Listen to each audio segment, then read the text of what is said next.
पुरानी पेंशन की बहाली के मुद्दे पर आंदोलित सरकारी कर्मचारियों का बढ़ता प्रभाव और व्यापक आंदोलन प्रधानमंत्री नरेंद्र मोदी की टेंशन को लगातार बढ़ाता ही चला जा रहा है। और इन सब के बीच में कुछ विशेषज्ञों ने चौंकाने वाला दावा किया है। उन्होंने दावा किया कि जनवरी 2026 में पुरानी पेंशन की बहाली के मुद्दे को लेकर के या तो केंद्र की मोदी सरकार यू टर्न लेगी और नहीं तो सरकारी कर्मचारियों को विपक्षी दलों की ओर से पुरानी पेंशन का लाभ दिया जाएगा। लेकिन जनवरी 2026 में सरकारी कर्मचारियों को पुरानी पेंशन का लाभ मिलेगा। इसको लेकर के उन्होंने कुछ कारणों को भी गिनाया है जिस पर विचार किया जाना जरूरी है। दरअसल विशेषज्ञों ने इस बात का दावा किया है कि प्रधानमंत्री नरेंद्र मोदी को बिहार के विधानसभा चुनाव में तगड़ा झटका लगने वाला है, यानी एनडीए को तगड़ी हार मिलने वाली है। और इसके कारण प्रधानमंत्री नरेंद्र मोदी को पुरानी पेंशन की बहाली के मुद्दे को लेकर के अपना फैसला बदलना पड़ सकता है, या हो सकता है कि जिस तरीके से प्रधानमंत्री नरेंद्र मोदी ने जीएसटी पर यू टर्न लिया, ठीक उसी तर्ज पर प्रधानमंत्री नरेंद्र मोदी पुरानी पेंशन की बहाली के मुद्दे पर आंदोलित सरकारी कर्मचारियों के लिए पुरानी पेंशन की बहाली का ऐलान कर दें। और अगर प्रधानमंत्री नरेंद्र मोदी विधानसभा चुनाव में हार के बावजूद भी पुरानी पेंशन की बहाली नहीं करते हैं तो जाहिर सी बात है कि केंद्र की मोदी सरकार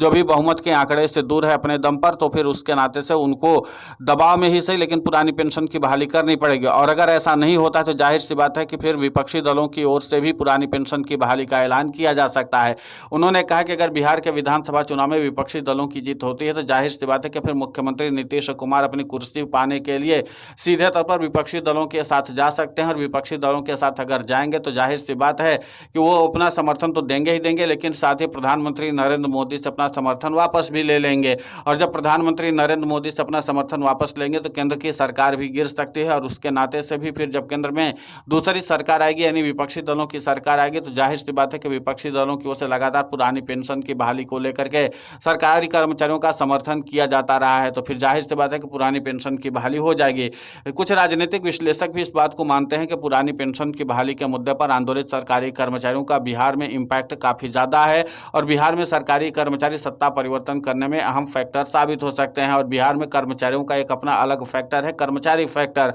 और उसके जरिए वो बिहार के सियासी समीकरण को प्रभावित कर सकते हैं। और पहले भी सरकारी कर्मचारी अपने फैक्टर के जरिए बिहार के विधानसभा चुनाव और लोकसभा चुनाव को प्रभावित करते आए थे। तो जाहिर सी बात है कि पुरानी पेंशन की बहाली के मुद्दे को लेकर के जो दो लॉजिक दिए जा रहे हैं उस पर भी विचार किया जाना जरूरी है। लेकिन पुरानी पेंशन की बहाली के मुद्दे को लेकर के आंदोलित सरकारी कर्मचारी अब काफी ज्यादा आक्रामक होकर के अपने चुनाव अभियान को प्रचारित कर रहे हैं। जाहिर सी बात है कि चुनाव अभियान ये सरकारी कर्मचारियों का भले ही ना हो, लेकिन उसके लिए सरकारी कर्मचारी अभी से इम्पैक्टफुल तरीके से काम कर रहे हैं। और 14 सितंबर को एनएमओपीएस के राष्ट्रीय अध्यक्ष और रटेवा के प्रदेशाध्यक्ष विजय कुमार बंधु ने भी इसी बात को दोहराया था। उन्होंने कहा था कि जो सरकार हमारी मांगों को नहीं सुन रही है, हम अपने वोट की चोट के जरिए सीधे तौर पर इसी सरकार को चुनौती देते हैं और इसी वोट की चोट के जरिए हम अपनी पुरानी पेंशन को बहाल करवा लेंगे। और उसके लिए उन्होंने बाकायदा आह्वान भी किया। इसके अलावा आपको ध्यान होगा कि विजय कुमार बंधु ने 25 नवंबर को दिल्ली भी चलने का ऐलान कर दिया है, यानी दिल्ली कूच का भी ऐलान किया है। लेकिन इन सब के बीच में जो विशेषज्ञों ने दावा किया है उसको लेकर के कई तरह की बहस छिड़ी हुई, लेकिन ये माना जा रहा है कि जनवरी 2026 में सरकारी कर्मचारियों को पुरानी पेंशन का लाभ मिलना शुरू हो जाएगा।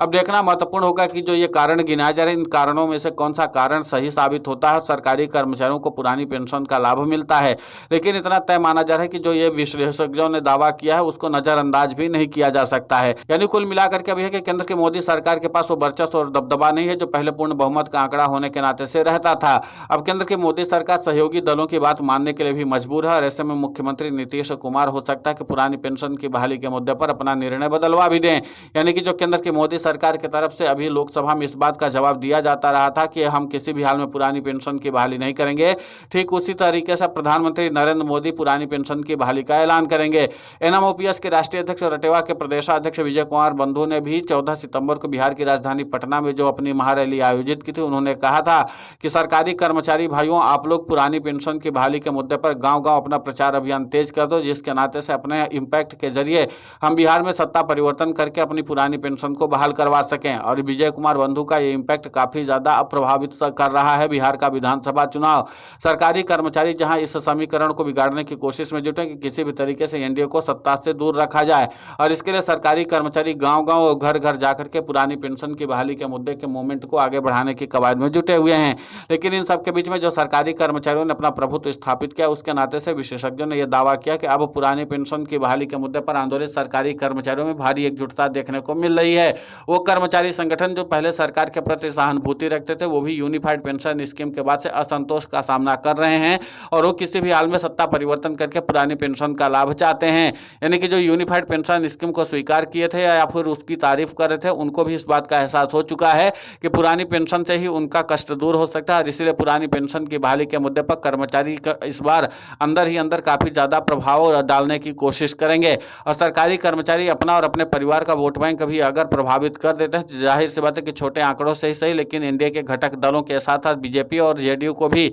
हार का सामना करना पड़ सकता है। और इसके नाते से सरकारी कर्मचारियों का फैक्टर एक बार फिर से बिहार के विधानसभा चुनाव में चर्चा का केंद्र बिंदु बन सकता है। अब देखना महत्वपूर्ण होगा कि जिस तरीके से जनवरी 2026 में पुरानी पेंशन की बहाली का दावा किया जा रहा है, उसके नाते से प्रधानमंत्री नरेंद्र मोदी क्या कुछ समीकरण तैयार करते, लेकिन इतना तय माना जा रहा है कि बिहार के विधानसभा चुनाव जो नवंबर और दिसंबर के अंत तक में खत्म होने वाले हैं, उस पर एक बार फिर से अहम जानकारी सामने आई है। और ये जानकारी यही है कि बिहार का विधानसभा चुनाव निर्णायक साबित होगा। यानी कि कुल मिलाकर के यह कि बिहार का विधानसभा चुनाव सरकारी कर्मचारी जो पुरानी पेंशन की बहाली के मुद्दे पर आंदोलित हैं, उनके भविष्य को भी तय करेगा। अब देखना महत्वपूर्ण होगा कि सरकारी कर्मचारियों का भविष्य कितना सुरक्षित होता है। लेकिन इतना तय कि एनएमओपीएस के राष्ट्रीय अध्यक्ष और रटेवा के प्रदेशाध्यक्ष विजय कुमार बंधु का इंपैक्ट अब काफी ज्यादा देखने को मिल रहा है और इसीलिए विजय कुमार बंधु ने 25 नवंबर को राष्ट्रीय राजधानी दिल्ली चलने का भी आह्वान करके सीधे तौर पर केंद्र की मोदी सरकार को चुनौती देने का फैसला कर लिया है। अब देखना महत्वपूर्ण होगा कि जिस तरीके से पुरानी पेंशन की बहाली के मुद्दे पर सरकारी कर्मचारी अपने मूवमेंट के जरिए लगातार सत्ता परिवर्तन करने की कवायद में जुटे हुए हैं,